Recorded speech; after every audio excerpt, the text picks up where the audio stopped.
Hello, my name is Archer Gill, and my project is going to be on energy.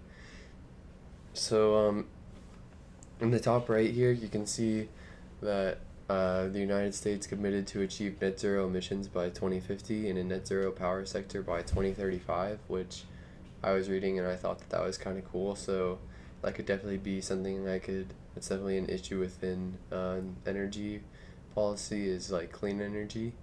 Um, In the bottom right, I have the Energy Star logo. I'm sure people recognize, or I guess whoever's watching will recognize this logo. It's on like a lot of your appliances and stuff.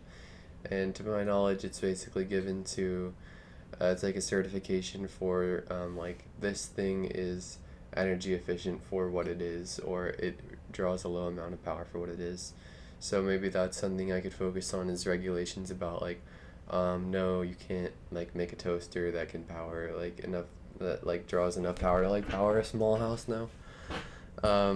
So like regulations, and then in the bottom left, kind of further into clean energy, it's not really about like the numbers you see here, but kind of just like the concept of maybe the numbers that some types of clean energy are more efficient than others, and like I was thinking about like with Texas, like we don't necessarily have um, a huge potential for like hydro energy or anything, but we have so much land mass. Um, we do have the potential to generate a ton of like wind or solar energy, so that area would be like talking about I guess like different types of clean energy, not just the idea as a whole. So, and then in the top left here, I'm sure uh, whoever's watching this remembers the freeze a couple of years ago with the whole power grid shutdown and everything because of our infrastructure. I didn't know this, but I was actually reading that Texas has its own power grid system. There's three power grids in the US, and Texas has its own. There's the Western Interconnection serving areas west of the Rocky Mountains to the Pacific Coast, Eastern Interconnection serving areas from the Great Plains to the Atlantic Coast, and it includes parts of the Panhandle, and then there's the Texas Interconnection. So that was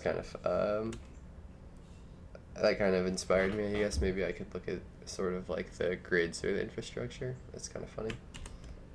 Next, we have the budget.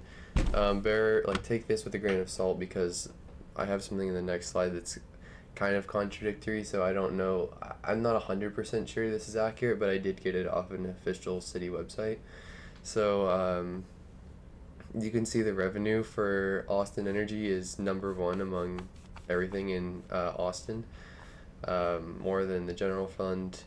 And then within the revenue, 97% of that comes from, or 97% of the revenue comes from um, our bills for electricity. Everything else is essentially negligible.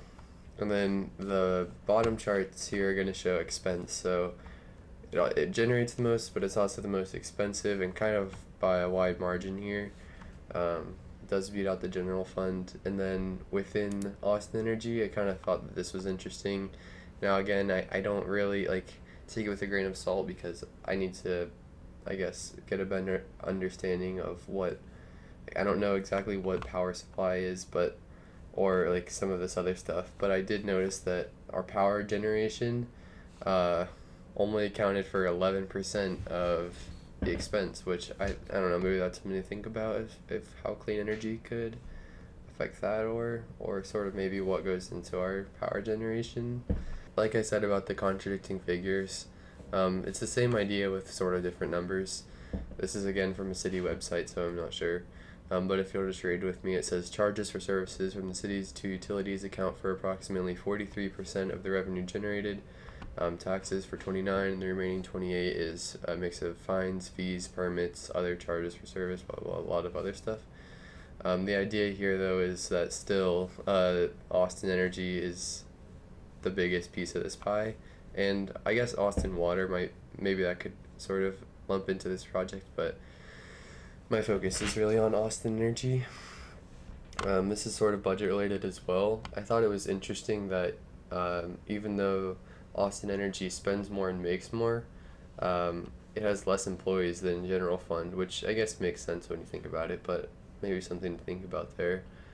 Um, and then lastly, since this has mostly sort of been local, I looked at Texas Energy, and I read that we have a Texas Energy Fund program, which the legislator voted to give $5 billion to for them to, I guess, incentivize building electrical generation infrastructure, so power plants or clean energy or what have you.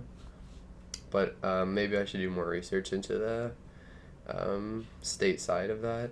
Um, I do, yeah, I have a lot of questions about my data. I think it's right, but the lingo they use in those documents kind of throws me for a loop sometimes.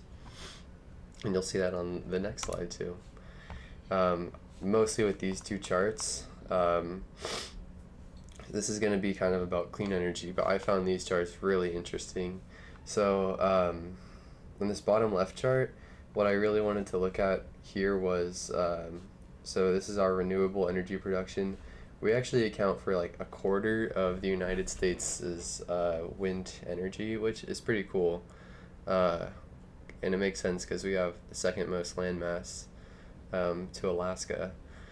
And then in the top right here, again, my information's kind of conflicting because here it says we do a quarter of the U.S.'s total energy, almost half of the crude oil, 30% of the natural gas, and then here a little lower where it says total and net, it says 13, which makes me think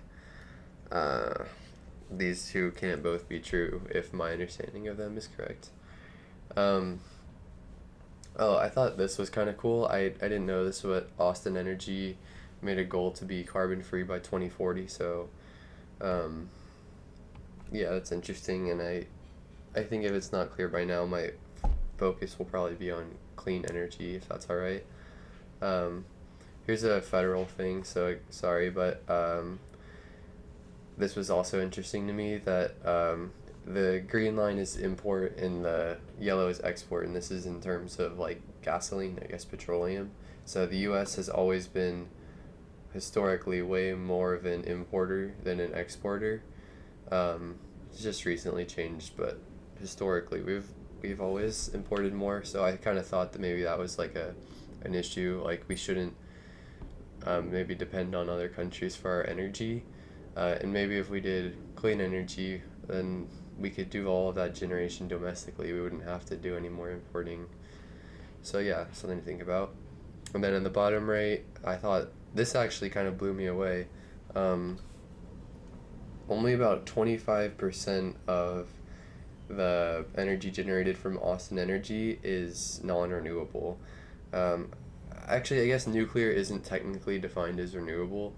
It's like in this kind of gray area of semi-renewable, I think it's called. But a minority. Like in Austin, we're actually very good about our green energy. And then lastly, because of my like confusion about this chart, I just did these are taken from EIA.gov.